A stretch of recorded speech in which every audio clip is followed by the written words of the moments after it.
Hello. It is the middle of winter, and today we're gonna be dismantling this beautiful library of mine. I'm gonna give all my books away to Goodwill. I'm just kidding. I'm not gonna do that. You're right, I'm not gonna do that. No, I'm actually moving. I'm moving, and so yeah, we're gonna have to take this all apart. All the books that I have amassed in the past few years that I finally compiled in a beautiful library. It was the first time in my life that I've had such a compilation of books in several rows. So yeah, the story is I'm moving. And the thing is, I've been moving every year or so for the past 5 years, so like 5 times. And yeah, it's an emotional moment because it was the first time that I really had this, that we rented a place with several rows to put my books. And, I used to just have shelves and a couple shelves here and there, and my books would be more scattered. Long story short, I'm gonna be living off a suitcase. My family and I are gonna be living off a suitcase for the next few months. We have a house in renovation.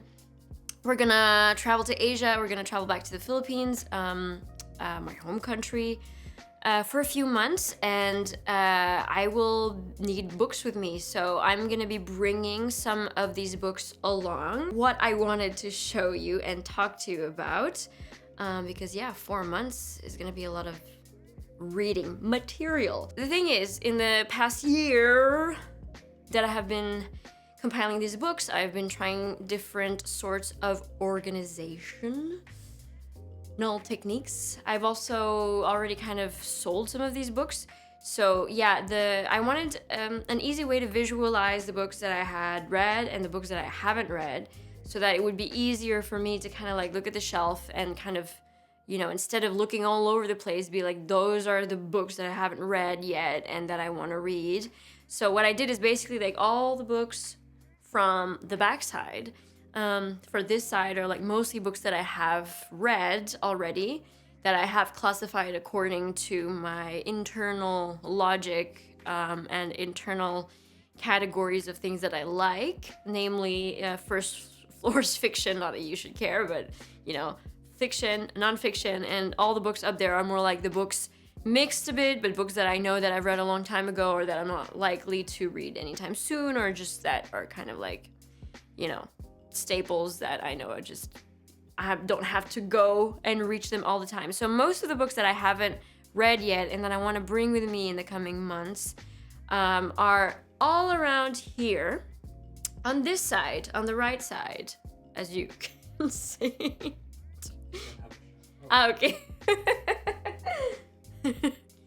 So yeah, I'm gonna go through them to just pick without thinking the books that I really, really, really want to read in the coming months, or the most urgent books for me that I want to read.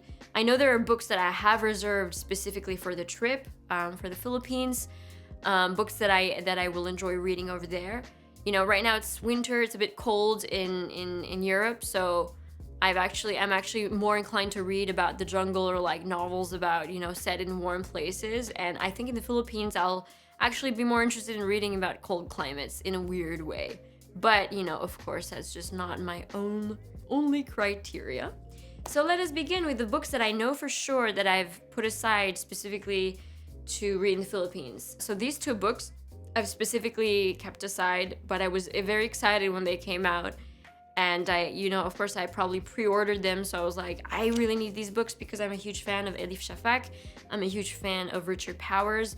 You probably know about these because they've been pretty popular, I guess, in the industry. So there are Rivers in the Sky, in case you don't know. It's about the story of one lost poem, 2 great rivers, and 3 remarkable lives, all connected by a single drop of water. This is the kind of book that I love. Sort of several stories interweaving, the connecting thread being a lost poem. I think it's the Epic of Gilgamesh, which was the oldest known work of fiction, or the oldest known work that was actually recorded somewhere. And of course, the neighbor is deciding to bang the drums right now. Apologies for that. And that's why I'm moving, by the way, because the neighbor is too noisy. I'm just kidding. The neighbors are great. Okay, so There Are Rivers in the Sky, Playground by Richard Powers, and Richard Powers is very special. Like, I've read The Overstory and I've read Bewilderment of his, which is basically, you could categorize them as climate fiction. I love the fact that he's really involved in writing fiction that are centered, really rooted in like our contemporary climate, and mostly characters that are engaged in climate activism in some way or another. The Overstory was specifically about that. I think The Overstory won the Pulitzer Prize. And this is very similar. So this is a powerful new novel from the Twice Booker shortlisted, blah, blah, blah. That's not what I wanted to say. Raffi and Todd are two polar opposites at an elite high school where they bond over a 3,000-year-old board game. It sets them up for life. Raffi will get lost in literature, while Todd's work will lead to a startling AI breakthrough. And he even puts AI in the mix. Elsewhere, Evie Beaulieu sinks to the bottom of a swimming pool in Montreal, strapped to one of the world's first aqualungs. That's pretty cool. Ina Airota grows up in naval bases across the Pacific with art as her only home. All of these people meet on the history-scarred island of Makatea in French Polynesia, marked for humanity's next great adventure, a plan to send floating autonomous cities out into the open sea. As the sea staters close in... How will Evie play their ever-unfolding oceanic game? Will Ina find a way to counter the move with her art? Todd and Raffi, now estranged, still find themselves in competition. Todd unravels while working on an idea to redraw the boundaries of human immortality, while Raffi and the residents must decide if they will greenlight the new project on their shores and change their home forever. Set in the world's largest ocean, Playground explores the wild place we have yet to colonize and interweaves profound themes of technology and environment in a deep exploration of our shared humanity in a way only Richard Powers can. That is extraordinary. Obviously, these sort of books written by such a master as Richard Powers, who has been writing books for over decades, is very precious. And this for me is going to be a very special read. A lot of people, this was shortlisted for the Booker Prize, and a lot of people, when they announced, like I think on the ceremony of the announcement of the shortlist for the Booker Prize, which I saw a little part of live on Instagram, and everybody was just like commenting like, justice to Richard Powers, like nominated for the Booker Prize and not even shortlisted, while he writes some of the most important fiction nowadays, which I truly believe is the case. But of course, the Booker Prize is the Booker Prize, and there's a lot of big books. I'm going to put in there as well The Master and His Emissary. I've already read this, but I need it because, I need it. We're going to talk about that in the best books of 2024. I started reading Rimbaud by Edmund White. I'm kind of, doing research about Arthur Rimbaud for a project, and so I have to continue reading this coming month. I'm not going to bring it with me in the Philippines, I think, but I was really happy because it's actually a really rare edition for some reason, and I found it really cheaply on a secondhand bookstore online, and it goes for much more everywhere else that I found it, so it's a little treasure of mine that I will cherish and hopefully finish. This book I would like to read before we leave. I leave. So I leave at the end of the month of December, and so I have still a month of reading to do before getting all these books to the Philippines. And all these hardbacks I prefer to leave behind because they're very heavy for the luggage, so hopefully I will read the most of these heavy books before. But this is The Rigor of Angels, Borges, Heisenberg, Kant, and the Ultimate Nature of Reality. So it's by William Eggington,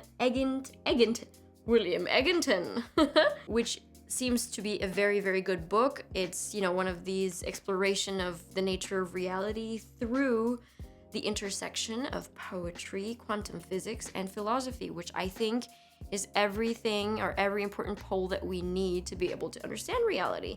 And the book, The Master and His Emissary, is very much delves into these realms as well. So I'm very curious about this book. Talking about Borges, I also want to bring one of those to the Philippines. This is The Star Thrower. Ironically, this is all kind of similar in my sort of intersection of science, nature, philosophy kind of vibe that I like to read about. This is by Lauren Aisley, introduced by W.H. Auden. Very excited to read this book, super excited, because I've heard that he was really he was kind of the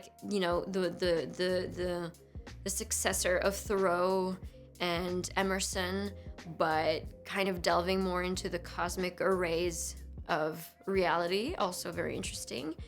So the back says, long admired for his compassionate probing meditations on the natural world, Loren Eiseley completed this volume of his favorite writings shortly before his death in 1977. So of course, if it's his favorite writings, we're gonna trust that it's good. It includes many selections never before published in book form and spans Eiseley's, I'm really not sure how to pronounce this, entire writing career from his early poems through The Immense Journey and The Unexpected Universe. The Unexpected Universe is actually the book of his that I wanted to try first, but I found this one secondhand as well, so I went for it. To his most recent essays, probing a superb sampling of the author as a naturalist, poet, scientist, and humanist. I feel like this is the kind of book I want to read in the jungle, in like the middle of nowhere, under the light of the moon or something, by the enchanted river or something. There's actually a river in the Philippines, on the island I'm going to, called the Enchanted River. Seems like the perfect book for that, so I think I might just keep this for then. I'm probably not going to bring all of these books, but I'm going to bring these two with me so that I have the choice. Fictions and Labyrinths, introduction by William Gibson for this one. Do I need to introduce Borges? Of course not. He's the pinnacle of postmodernism, and we love him. We love to read him. I was really affected by a story of his called The Aleph, which, did you know, was actually the story that kind of pushed Aleph to choose his name as Aleph, because his actual name is actually Alfred. Did you know that? And he was like, yeah, I read this story by Borges, and I was like, oh, that's kind of like close, because apparently he had this like trippy dream or something. Anyway, a friend of ours is named Aleph, and that's how I knew about Borges, I think the first time, like 10 years ago, and someone told me, you should read Borges, The Aleph, all that, and I have since, and of course I have not read all of Borges, but I should, and I will in my lifetime, so yeah, we'll do that. I'm gonna do a lot of classics, so I'm definitely not gonna be able to bring all of these in the Philippines, but it's just to be able to have the choice. Then we have Creation Late by Rachel Kushner, which was also shortlisted for the Booker Prize, which I want to read. It's about spies. It's about conspiracy. Actually, I don't know. I don't really know exactly. Here it just says, Think Kill Bill, written by John le Carré, smart, funny, and compulsively readable. It's about a Sadie Smith, about she is an American undercover agent, and she basically goes to a remote corner of France to infiltrate a commune of radical eco-activists, influenced by the beliefs of an enigmatic elder, Bruno Lacombe, who has rejected civilizations, lives in a Neanderthal cave, and believes the path to enlightenment is a return to primitivism, which are all ideas that we like these days, right? Look at, listen to any podcast, and this is what we're going to be talking about. Do we need to evolve? Do we need to de-evolve? You know what? Who knows? I'm forming my own opinions about this right now. It's very complicated. This society is getting more complex and more complex. And I love a good book, a good fiction book that will explore intelligently these things. So hooray to Rachel Kushner. The Book of Laughter and Forgetting by Milan Kundera. I read my first Kundera, The Unbearable Lightness of Being, a couple years ago, which I loved. And I have been meaning to read this book for a very, very, very long time. I just love Kundera's style, his acute observations on people and on humanity and on life and everything. And just this philosophical lens that he uses to write his fiction, I think is very edgy, and I love it. And I want to read this in the Philippines. I'm probably going to bring it with me. Another classics that I want to read in the Philippines, not sure I'm going to be able to bring it because it's a huge behemoth, very heavy. Actually, no, it's not as heavy as the other books. But it's The Savage Detectives by Roberto Bolaño. A very, very long book, but when books are really good, you love these long books. And it's a classic. It's a classic. Many people have read it. It's part road movie, part joyful, nostalgic confession. A masterpiece. On New Year's Eve, 1975, two hunted men leave Mexico City in a borrowed white Impala. Their quest to track down the vanished poet Cesarea Tinajero. But 20 years later, they are still on the run. The Savage Detectives is a remarkable journey through our darkening universe. told, shared, and mythologized by a generation of lovers, rebels, and readers. Their testimonies are woven together into one of the most dazzling Latin American novels of all time. So this is one of these books, like for me, maybe like Anna Karenina, that I feel like I have to read before I die. I'm gonna knock on wood, and I will definitely read this sooner than later. I hope. I think. I really, really, really want to read this. I just see myself read these books on the beach for some reason. And these are Italo Calvino's books. I have never read a book of his. Let me think. No, I've never read a book of his, but I've just seen these books scattered around, and they look delicious. And like a lot of these books, I've been really excited to read as soon as I got them, but I was just like, if I reserve them for the right time, I'm just gonna enjoy them so much more, and I really cannot wait. So, obviously, Invisible Cities. Actually, I think I decided I wanted to bring this to the Philippines when in the back of this edition, at least, there's an endorsement by Jeanette Winterson, in which she says, the book I would choose as pillow and plate alone on a desert island. So I was like, I would want to read this on an island as well. Invisible Cities. It's basically these like little chapters about different sort of cities, like invented cities of Calvino's. Discover 55 fictional cities, each described in beautiful detail, each with a woman's name. In Invisible Cities, Marco Polo conjures up cities of magical times for his host, the Chinese ruler Kublai Khan, but gradually it becomes clear that he's actually describing one city, Venice. Actually, I really didn't know that. It's the first time I read the back. Calvino's metafictional travel guide is a captivating meditation on culture, language, time, memory, and the nature of human experience. That's amazing. I also would really love to write a metafictional travel guide. This seems really good. So, wow. Super excited to read this. If on a Winter's Night, a Traveler by the same man, and just the title sounds sweet, it sounds amazing. It sounds amazing. You go into a bookshop and buy If on a Winter's Night, a Traveler by Italo Calvino. You like it, but there's a printer's error in your copy. You take it back to the shop and get a replacement, but the replacement seems to be a totally different story. You try to track down the original book you were reading, but end up with a different narrative again. This remarkable novel leads you through many different books, including a detective adventure, a romance, a satire, an erotic story, a diary, and a quest. But the hero of them all is you, the reader. Bro. I'm gonna read this. On an island. Italo Calvino, 6 Memos for the Next Millennium. I think this is more about writing. More like, lectures about writing and about literature, how literature of the past can influence the future, can shape the values of the future, can shape the values of people, and it's fascinating. Ali Smith, an author I love and admire, says the book I give most to people is 6 Memos for the Next Millennium, so also seems like a very, very good read. All right, let's continue. The Waves is one of these must-brings with Woolf, just because it's her most poetic, beautiful book, apparently. Maybe not everybody's favorite, but it's definitely sounds like it's up my alley. I read an essay once by Jeanette Winterson as well, talking about how one should really be in the right mood to read this book, and I get it, as I've read a few pages here and there. It sounds like an experience itself to read it, to be completely absorbed by it, and also to read it by the sound of the waves seems like a perfect thing. So yes. And a very apt companion to that would be The Hours, even though actually it would be more apt to accompany this with Mrs. Dalloway.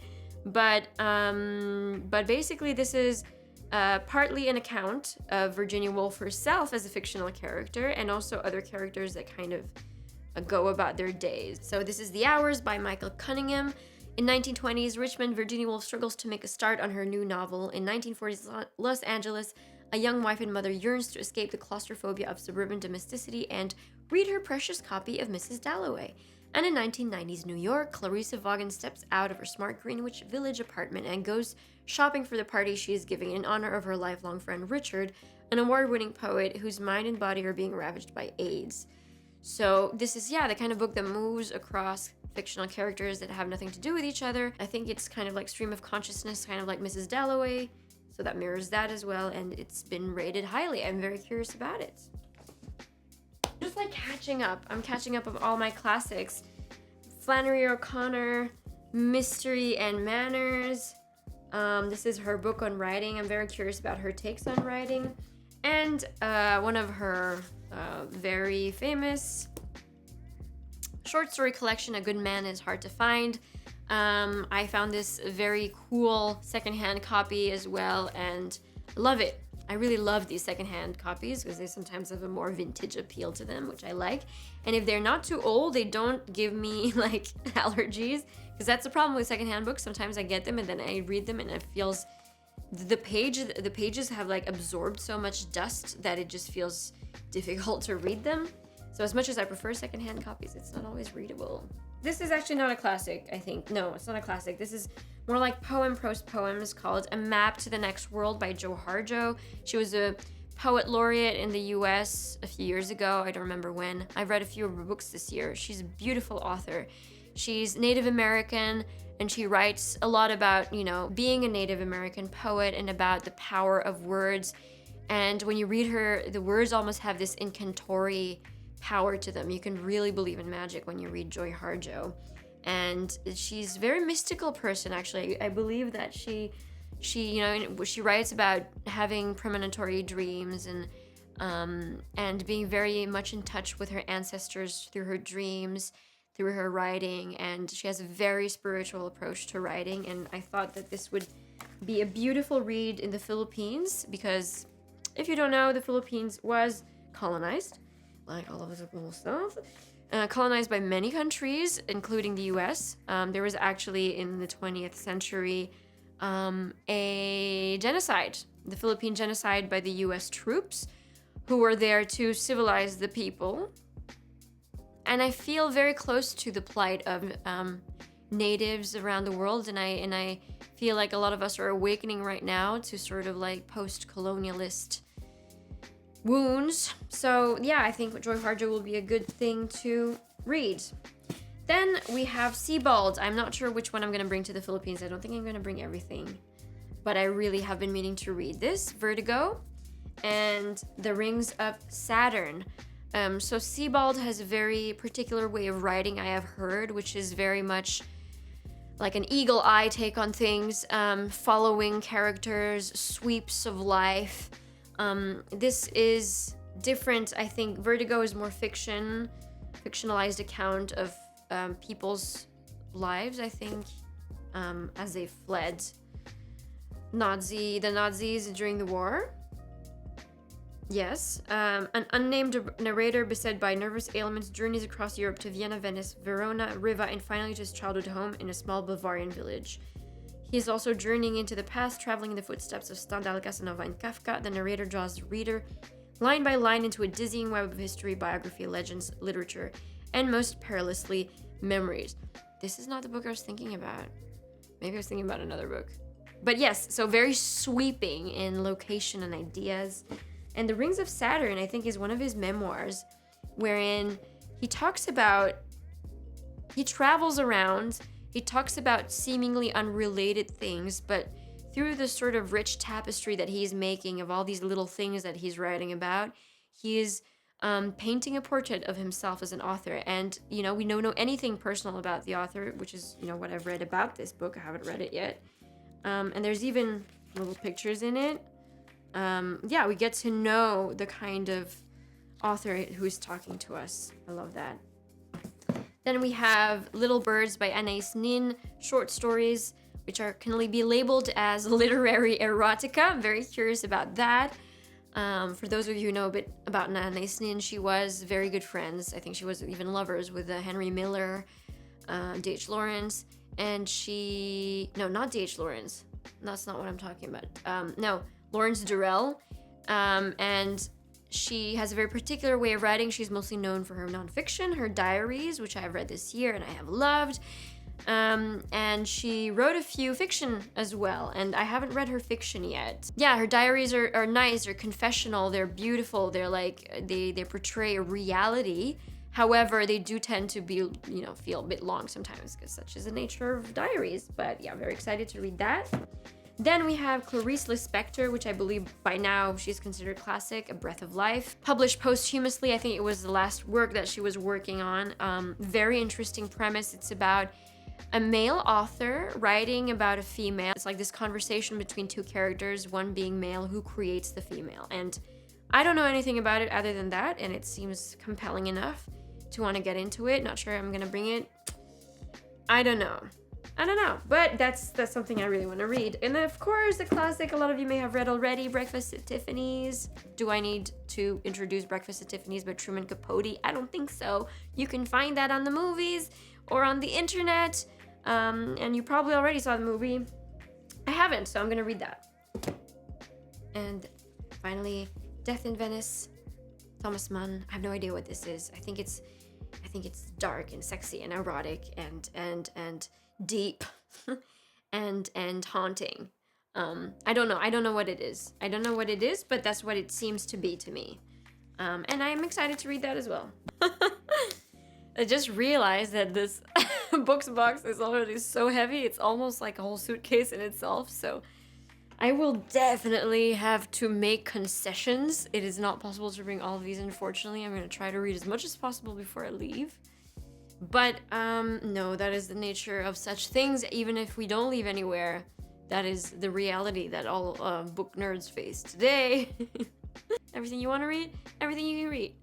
And I still fool myself into believing that I will. So I give myself the choice ultimately. Yeah, so there's actually all these books that I saw that I were like my must bring. But let's finish. I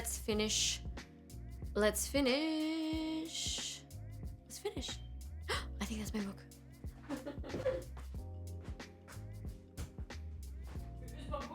This is gonna turn into an unboxing video. This is my book.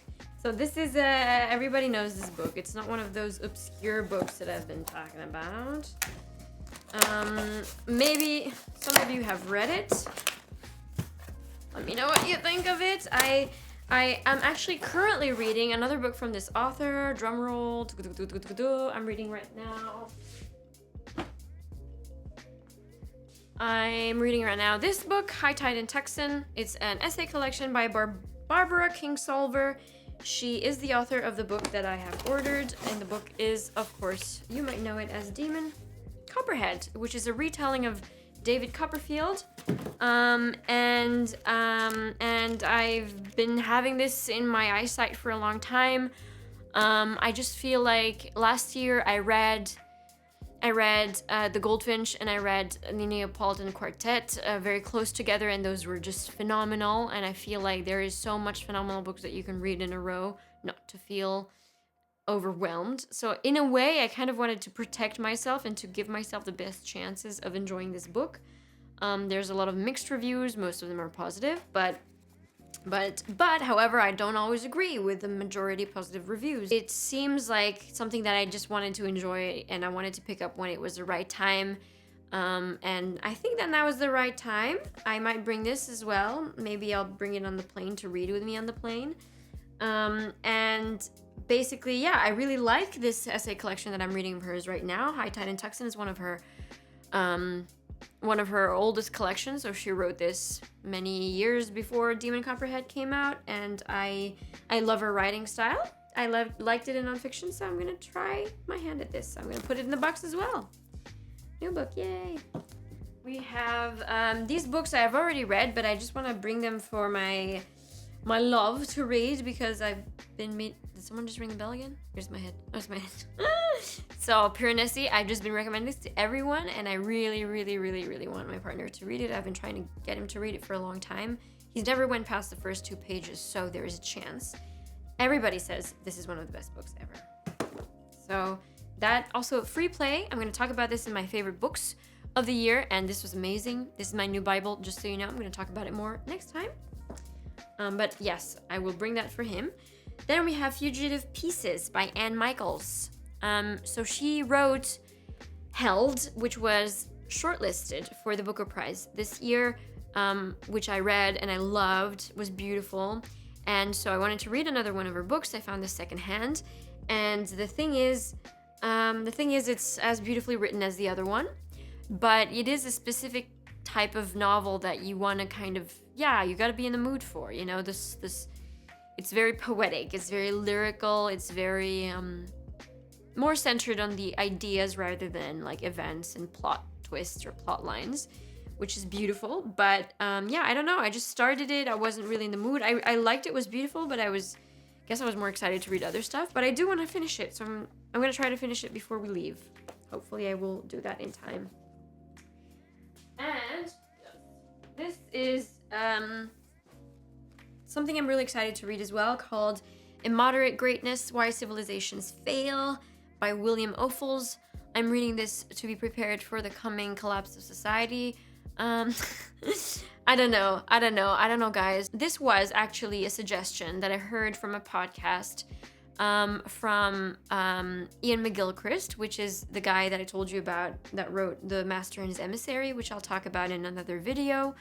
But I basically take all of his book suggestions to heart because I love his philosophy. I love The Master and His Emissary. I've loved listening to him in the past year on podcasts. Thanks again to my friend Alex for introducing me to Ian McGilchrist. It was just life-changing, and I can't wait to talk to you about it. But he recommended this book, and it's a very tiny book, and it seems very interesting. It basically explains how a civilization's very magnitude conspires against it to cause downfall. You know, I know we don't like to talk about this, and we feel like we're in a upward progress to, you know, infinite progress. But, you know, needless to say, there are a lot of things that we still need to manage. I don't know anything. I want to read this. It seems really interesting. I want to write a post-apocalyptic novel one day. That reminds me, I was going to forget it. I'm going to put this aside for now. Wait a second. But this book, holy shit. I was almost going to forget it. The Road. Cormac McCarthy. You know, you all know this book. I feel like everybody knows this. It's The Road. It's this post-apocalyptic book about a father and his young son who walk alone through burned America, heading slowly for the coast. Nothing moves in the ravaged landscape, save the ash on the wind. They have nothing but a pistol to defend themselves against the men who stalk the road, the clothes they are wearing, and a cart of scavenged food, and each other. Yeah. So I'm ready. I think. Yeah, talking about the collapse of civilization. This also is a book that I really want to bring to the Philippines. So I'm just like, I'm either just gonna bring it on the plane with me and just read it on the plane, because it's actually, surprisingly, it's not the heaviest book, but it's the biggest book. And it's basically 4 books compiled in one. It's by Lawrence Durrell. And it's set in Alexandria during the Second World War. I did not know about it until I saw it on a Reddit thread when people compared Fugitive Pieces, the book I told you about, to this book, saying that this was actually very ornate and lyrical as well in its style. But however, apparently the story is more compelling in the sense that it actually has a plot. So it's, I think the first book is called Justine, and then you have Justine, Balthazar, Mount Olive, and the last book is Clea. So, in the shimmering Egyptian city of Alexandria, an impoverished schoolteacher reconciles himself to the end of his affair with the magnetic Justine, but this is just the beginning. As the Second World War erupts, an unforgettable cast of characters find themselves entwined in a complex web of relationships that will transform their lives forever, exploring not only the nature of identity, love, truth, time, and death, but the essence of storytelling itself. Lawrence Durrell's epic fictional experiment exploded onto the literary scene in 1957, and the magic of the Alexandria Quartet intoxicates to this day. So I've never heard of this book anywhere. I think that's just because we have a flood of very good contemporary fiction that keeps coming out that people are talking about, that are hot in the moment. However, I do love to find sort of like lost treasures, just because I feel like, yeah, it's just important to read also old books. And it's funny because a lot of the times I look up this book and what people, like what the readers say about it and stuff, a lot of them are saying that, yeah, it's funny, nobody talks about this book, but it's amazing. And everybody seems to really love this book. And I'm in for like a sweeping immersive plot, especially during the winter. This is actually kind of the kind of book I would rather read right now before the tropics rather than when I'm there. Because, you know, Alexandria, Egypt, the heat, the sweat, all that. This is another book that I want to absolutely bring to the Philippines, part of my non-negotiable mother reader. It's a compilation, essential writings on motherhood. You've got, it's edited by Moira Davies, sorry. You got writings from Margaret sorry. You got writings from Margaret Atwood, Olivia Davis, Annie Ernaux, Susan Griffin, Grace Paley, Sylvia Plath. So a lot of these were women who were mothers, and they were also writers, and that is also my case. I'm not gonna cry, I just want to sneeze, but I'm just trying to keep it in. Phew. Okay, next I really need to bring Johnny Panic and the Bible of Dreams. I really want to read this Sylvia Plath collection. I read her poems. They're depressing. They're beautiful, but they're depressing, and I just kind of want to read more of her fiction. Yeah, love the title. Fucking hell, this is not the only thing I want to bring. I want to bring too much. No, I know I can't bring that much. I'm gonna probably bring like half of this, probably. Talking about, I'm gonna need a bigger box. Talking about Sylvia Plath. I want to read The Silent Woman by Janet Malcolm, sorry. If you know Malcolm Gladwell, he wrote Blink, he wrote Talking to Strangers, a lot of really good books. You might know him, he's very popular. If you don't, anyway, he said that this was his writer's writer, Janet Malcolm. She wrote about the biographies and biographers of Sylvia Plath, and in doing so, she kind of criticizes the whole business of autobiography and biographies in general. Sorry, mostly biographies. But I do know that she was an ardent critic of autobiography. She's a very, she's an iconoclast. Apparently she has her fair share of anti-Janet Malcolms. I don't know anything about it, but it sounds interesting. And this essay collection I found secondhand of hers, I also want to read. 41 false starts, essays on writers and artists and writers.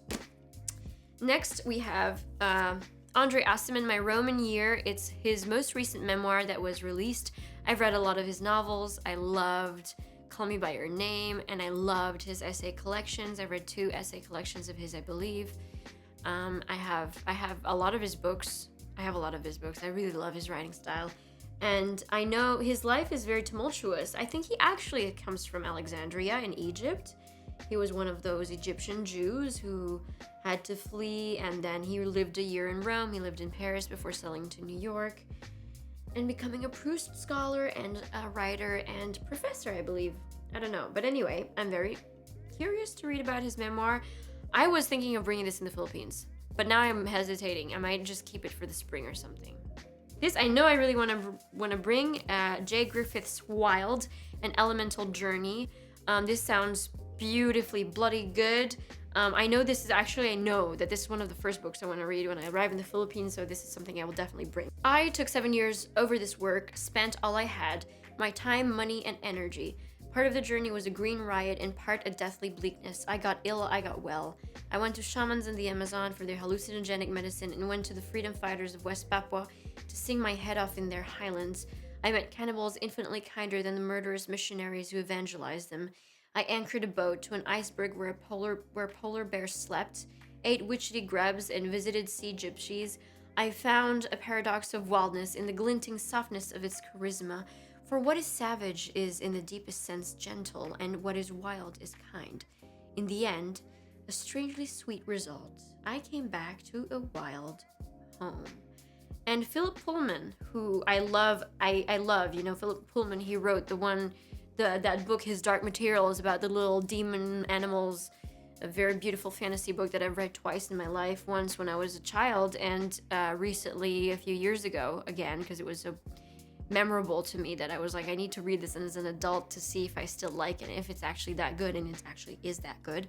And a lot of the books that I tend to gravitate towards are actually have endorsements by Philip Pullman. So every time I see an endorsement by Philip Pullman, he actually also endorsed Ian McGilchrist, I want to read it. And so yeah, it's basically this woman who just like, you know, lives in search for the wild and to write about it. And it's also a way for me to kind of like feel like I have that adventure in my life without actually putting myself on the line to do those adventures. Not that I wouldn't. I probably wouldn't. But yeah, I kind of had this part of me that dreams of doing these kind of things. And, you know, the best next thing is to read about them. So that's that. So there's also a few books that I don't know if I'm gonna bring any of them. I might. I'm doing also research on this particular subject, and that is the subject of acting. So I have here a little shelf there of my acting books, and I've been meaning to read these books for a long time. It's for a writing project. I'm not gonna bring them all at all, but I'm hoping that I will have time to read at least one of these or bring a few. First one is Stella Adler, The Art of Acting, which I have been meaning to get to for a long time. Here. Another is Station 11, which is a novel. It's my favorite novel. I've read it like 5 times. I need to read it again. This is for me the perfect novel. I just love it. I just love it. So I might even just bring it to read it again in the Philippines. I love Emily St. John Mandel. I've read all of her books. I've heard she's writing a new one. So excited. So yeah, I'm gonna read this again. I don't care. I'll read it again. Then we have Simon Callow, Being an Actor, which is a memoir of Simon Callow being an actor. Mogum Theater, which is a novel about an actress in her prime, the greatest actress in England. Off stage, however, she is bored with her handsome husband, coquettish and undisciplined. She is at first flattered and amused by the attentions of an eager young fan, but before long, Julia is amazed to find herself falling wildly, dangerously in love. That was a really shitty accent, I'm sorry. But it's always fun to make accents. Yeah, I'm gonna try to read that as well. Walking Through Clear Water in a Pool Painted Black. This is more like stories, short essays. And she, Cookie, her name is Cookie. Apparently she was a mother, a writer, a cocaine dealer. She was, you know, a superstar, but not really a superstar, but she was in the crowd in, I think, the 90s? No, the 70s? 80s? I don't know, but she's apparently this wild beast of a woman that wrote a lot of personal essays and that are fascinating, and she's kind of like an icon of counterculture, and I really want to read it. The title is amazing. I don't know if I'll get around to reading it, but you know, one can hope. One can always hope, and it's a very heavy book, so I don't think I'll bring it. Then we have Harriet Walter, the famous actress, Other People's Shoes, Thoughts on Acting. This is her book on her experiences as an actor and essays on acting, and very curious about that as well. And then we have Keith Johnstone, Improvisation and the Theater. So this is more like a philosophical outlook on improvisation, and I am very interested in improvisation as a way, like as an acting technique, but also as a way of life, a way of living. It can get really philosophical, actually, you know, like being in the present, being grounded and stuff. So yeah, I read about it as well in Steven Nachmanovich's books, and I really find it interesting.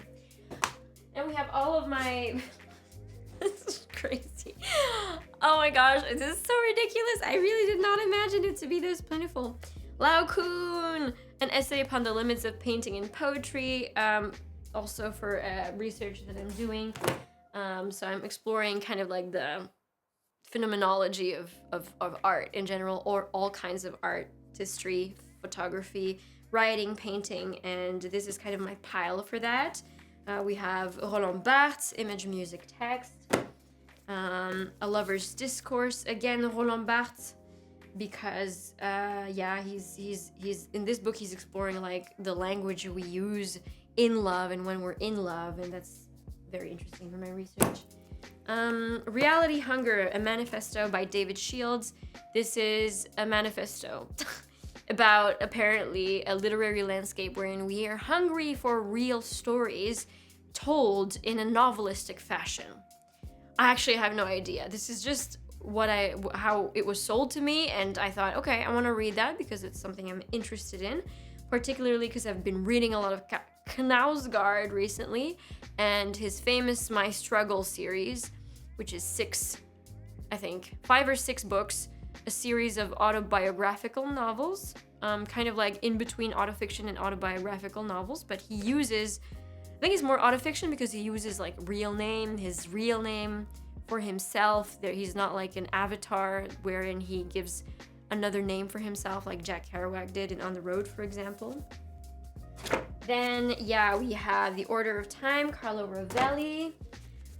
So Much Longing in So Little Space, The Art of Edvard Munch by Knausgaard, another one of his that I'm reading. I'm reading Knausgaard obsessively these days, just because I've just discovered him, and I don't know, I've discovered him, and I love his writing style so much. Like his books are so big, and they get so boring. They really get boring. But I love it, like, and a lot of people comment, like they review his books and they're like, well, we got kind of bored there, but it was still great, and that is special, guys. That is special. Actually, I read this year Intermezzo by Sally Rooney, wherein she said that Knausgaard was one of her inspirations for her writing, so I was really curious about that, and that's what got me into him. Then we have Susan Sontag on photography and Ways of Seeing by John Berger, kind of both very foundational texts apparently on the phenomenology of these sort of visual arts. Very different, of course, because Ways of Seeing is, I think, more centered on paintings. However, yes, paintings and artworks, and on photography is obviously on photography. I read earlier this year Susan Sontag's books regarding the pain of others, and it really changed, or like at least sculpted my outlook on very specific topics regarding the pain of others, especially living in this age where we're constantly confronted with the suffering of others in social media. It actually got me to delete Instagram. Sometimes I download it for like a day or two, but then I had to detox from that a bit. Anyway, Spring by Knausgaard. I haven't read this. It's from his quartet. A Man in Love is the second one of the My Struggle series. And I've finished the first one, so I want to continue that. I really want to bring that on the plane with me. In the Land of Cyclops, essays, again by Knausgaard, so I just got Knausgaard crazy there. I'm just like really fascinated by how he threads ideas together, and he's a sharp mind, and I just want to read all of his writing. Last, Playbook by James Shapiro. This is more of like a history of the theater and how the theater has, played its part politically, and the relations between the theater and politics. I think, this was specifically during the 30s, the 1930s, and how some federal theater projects, that the government has targeted theater companies for their work in uncovering the injustices in the world.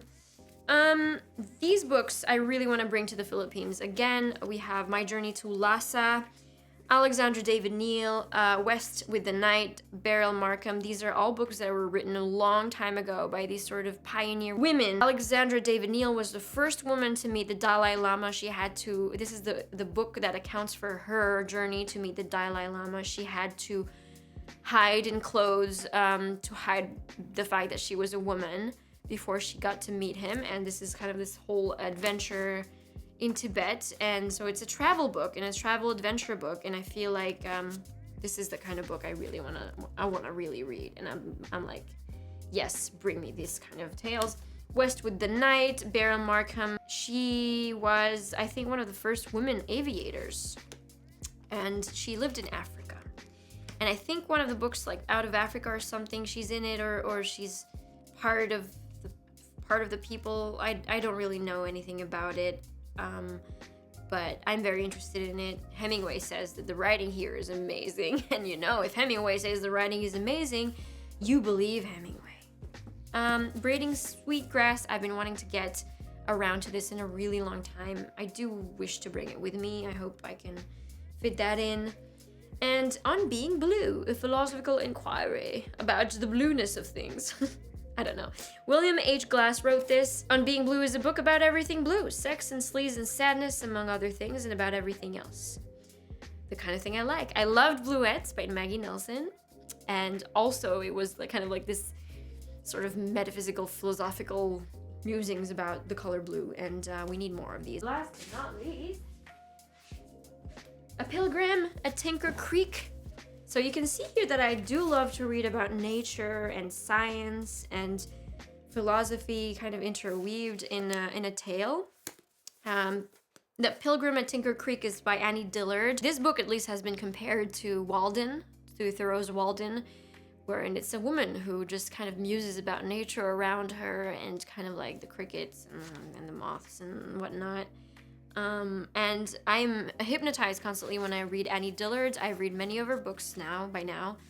I remember reading one of her books actually in the Philippines last time I went a few years ago, and it was beautiful. It was an amazing experience. So bringing this is kind of like my attempt to reproduce that experience of reading the hypnotic writing of Annie Dillard, how she writes about the most mundane things. You know, like she writes like paragraphs about, I don't know, a salamander, and you're just wrapped. I mean, I love it. I love it. So, oh no, there's other books. I guess I'm gonna make another video to tell you the books that I have actually chosen to bring and those that I have managed to read before I left. Alice Munro, because of course you need a short story collection. Pale Fire by Nabokov. I've been meaning to read this for a long time, and it's part of my classics must read. So I'm gonna pit this book against all the other classics that I want to bring. And then we have Chelsea Girls by Aileen Miles. I want to maybe try to read this before. It's about Aileen Miles writing about her adventures in New York. It is an autobiographical novel. She even kind of like introduces it as such.